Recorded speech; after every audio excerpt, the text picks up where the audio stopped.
Shut the fuck up and keep it above 55. I am. You know what? Keep it above 50. There's traffic, man. I can't do all of this. I don't give a shit. You seen Speed? There's a hill, man. There's a hill. This thing doesn't go uphill. I don't give a shit.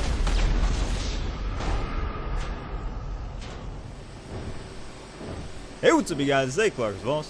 And Speed Freak. This is Things to Do in GTA 5 Speed. Now, this was on the Community Hunter channel a while ago when GTA first came out, but with the new addition of first-person mode, you can actually see your speedometer, so we can actually appropriately gauge when you go under 50 miles an hour, like the movie. Yeah, I don't understand how Keanu Reeves is the hero in that movie, considering he stops the bus with a plane, but, you know, whatever. Yeah, I've never actually seen the movie. How does that happen? He basically gets off the freeway, gets into the airport, and his solution to stop the bus, instead of just letting it roll onto the open tarmac, is to drive it straight into a plane and blow it up. Was there anyone in the plane? No.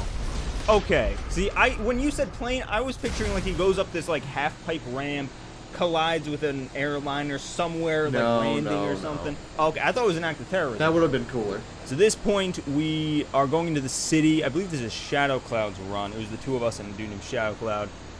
He made it pretty far. The good thing about the barracks is that it, for one, it has a digital speedometer, which is perfect for this game, and two, you can always find it in Paleto Bay. Like there's a spawn up by the ammunition. So a lot of these we started up by there, and he actually made it down into the city. But every time we would do it, though, we would switch up the route, so then we would have distinct locations on each one. Yeah, pretty much. We wanted this to one cover was as the much easiest. Yeah.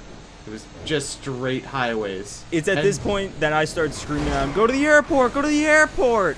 But he doesn't go into the airport. I was really hoping he would, because it's just like the movie, but nope.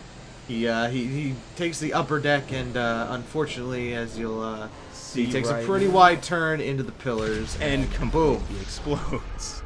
Now, if you're wondering why we didn't use a bus, like Austin said, the barracks does have a designated spawn point in Paleto Bay, and I think near Trevor's. So basically, we just wanted to make sure that we always had a vehicle.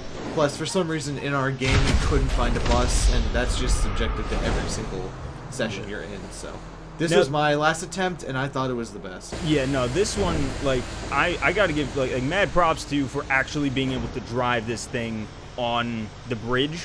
Like, I can barely get through traffic on here on a bike, and yet somehow you were able to get pretty far on this thing without spoiling what happens. That dude just cuts you off. What, no blinker, asshole? Come on. But yeah, you make it pretty far. Eventually, you gotta sneak by these guys, rear-end him. I think if I didn't clip that guy, I would have made it across the whole bridge, but, yeah, no.